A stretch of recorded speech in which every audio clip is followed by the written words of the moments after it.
আমার উম্মত, এই জমিনে যখন কম্বল শুরু হবে তখন মানুষেরাও দিশাহারা, পাখির ন্যায় দিশা হারাইবে। সুবহানাল্লাহ জোরে বলেন। সবকে মহান আল্লাহ ধ্বংস করিয়া কিয়ামতের মাধ্যমে সকলকে আবার হাসরের মাঠে জিন্দা করে দাঁড়াবে। আমার শরীর জোড়া লাগে যাবে।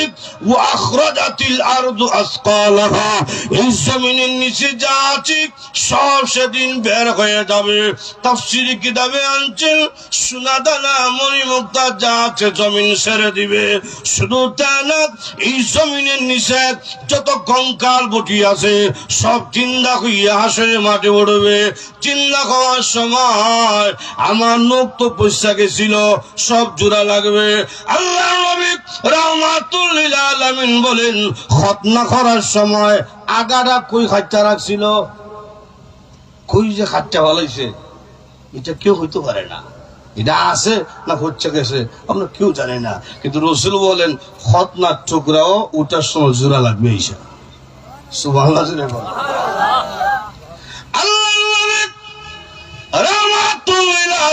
বলেন সব কবর থেকে উঠবে। আল্লাহ বলেন সর্বপ্রথম আমি নবীকে মহান আল্লাহ রাব্বুল আলামিন রোজা শরীফ থেকে উঠাইবেন। তবে আমাদের নবীকে আল্লাহ রাব্বুল আলামিন আমাদের মতন সাধারণ ভাবে উঠাবেন না। সব মানুষেরা সেদিন উলঙ্গ হয়ে উঠবে, আর আমাদের নবীকে আল্লাহ রাব্বুল আলামিন জান্নাতের দুই কানা পোশাক পরিধান করাইয়া উঠাইবেন।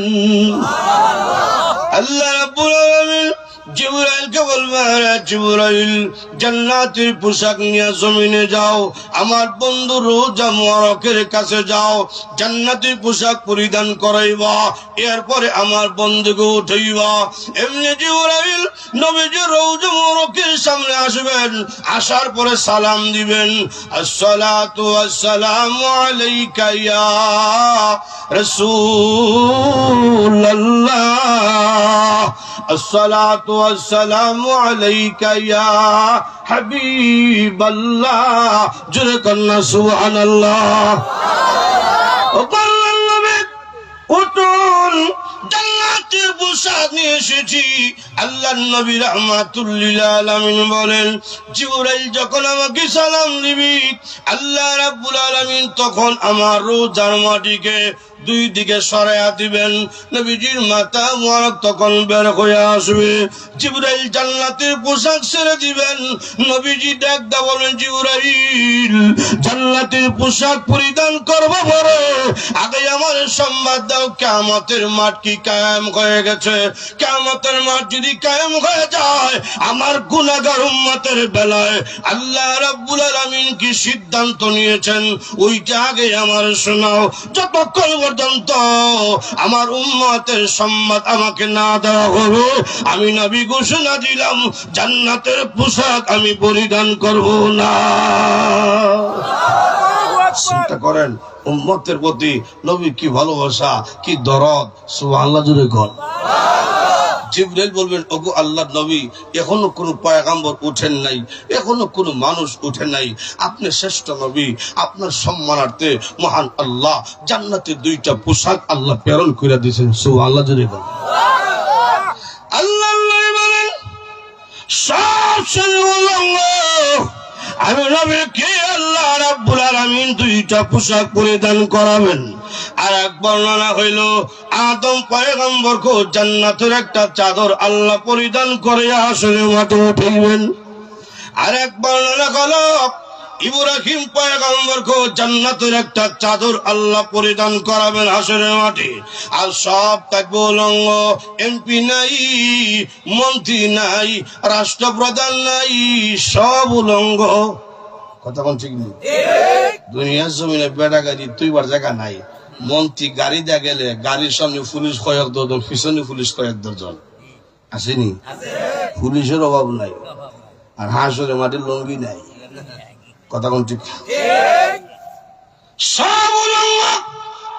এই কথা যখন সিদ্দিকা রাদিয়াল্লাহু আনহা শুনলেন নবীর কাছে প্রশ্ন করলেন, আল্লাহর নবী গো, কিয়ামতের কঠিন ময়দানে সব কি উলঙ্গ থাকবে? নবীজি বললেন হ্যাঁ। ওগো নবীজি, কিয়ামতের কঠিন ময়দানে সবার মধ্যে তো আমরা হয়ে গেলাম, আমি আয়েশা কি কিয়ামতের মাঠে উলঙ্গ থাকবো? নবীজি বললেন হ্যাঁ।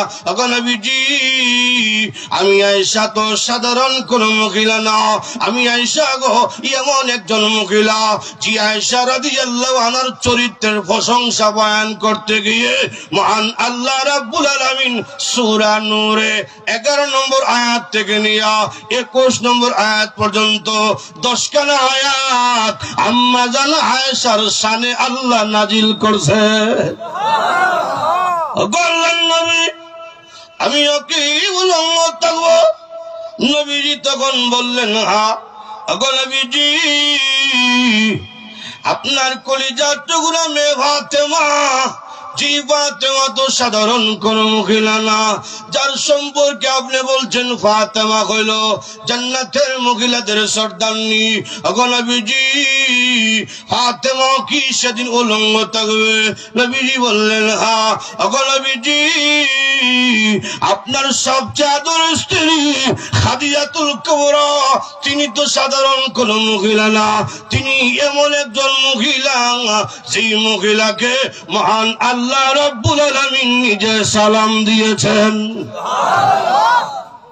বললেন নবী, তিনি ওকে কিয়ামতের মাঠে উলঙ্গ থাকবে? নবীজি তখন বললেন হ্যাঁ। ওগো নবীজি, কিয়ামতের কঠিন ময়দানে যদি আপনার স্ত্রী গণলঙ্গ থাকে, যদি আপনার মেয়ে গণলঙ্গ থাকে, আপনি কি লজ্জা হইবেন না? আপনি কি অপমান হইবেন না? রাসূল বলছেন, আয়েশা তুমি কি মনে করেছ কিয়ামতের মাঠ দুনিয়ার মতন হবে? দুনিয়ার জমিনে কোন মাইয়া যদি মুড়ে মারা যায়, বুড়াও তাকায়, যুবকও তাকায়। দুনিয়ার মতন নয়, কিয়ামতের কঠিন ময়দানে যখন সব মানুষ দাঁড়াবে, দাঁড়ানোর পরে পায়ের নিচে কোনো মাটি নাই, পায়ের নিচে এখন তামা, মাথার কাছে সূর্য। আল্লাহ রাব্বুল আলামিন তখন বলবেন, ওয়াজিআ ইয়াউমাইযিন বিজাহান্নাম, ফেরেশতারা জাহান্নামকে টেনে আনা হোক হাসরের মাঠে। জাহান্নাম যখন হাসরের মাঠে আসবি, মানুষগুলোর দেখা মাত্র জাহান্নাম রাগান্বিত হয়ে যাবে। তাকাদু তামাইয়াজু মিনাল গায়জ, জাহান্নাম রাগান্বিত হয়ে গেছে। জাহান্নাম হুঙ্কার দেয়, প্রভু গো, তুমি না বলেছ মানুষ আর পাথর আমার খাবার, এই যে হাসরের মাঠ, মানুষের কোনো অভাব নাই, আমাকে অনুমতি দাও গো, আমি মানুষগুলো রেখে হিসাব করা ভালাই। ওই সব জাহান্নাম যখন লেলিহান জিহ্বা বের করে মানুষের দিকে অগ্রসর হতে থাকবে, জাহান্নামে লেলিহান জিহ্বার অগ্নিশিখা যখন মানুষগুলা দেখবে গো, তখন একজন আর একজনের লজ্জাস্থান দিকে তাকাবে দূরের কথা, নিজের শরীরে যে কাপড় নাই এই কথাটা পর্যন্ত মানুষের খেয়াল থাকবে না। কোন মুসিবত, কি ফেরেশান হইলে স্মরণের কাপড়ের কথা মানুষ বললা যায়, একটু চিন্তা করে। সূর্যের গরমে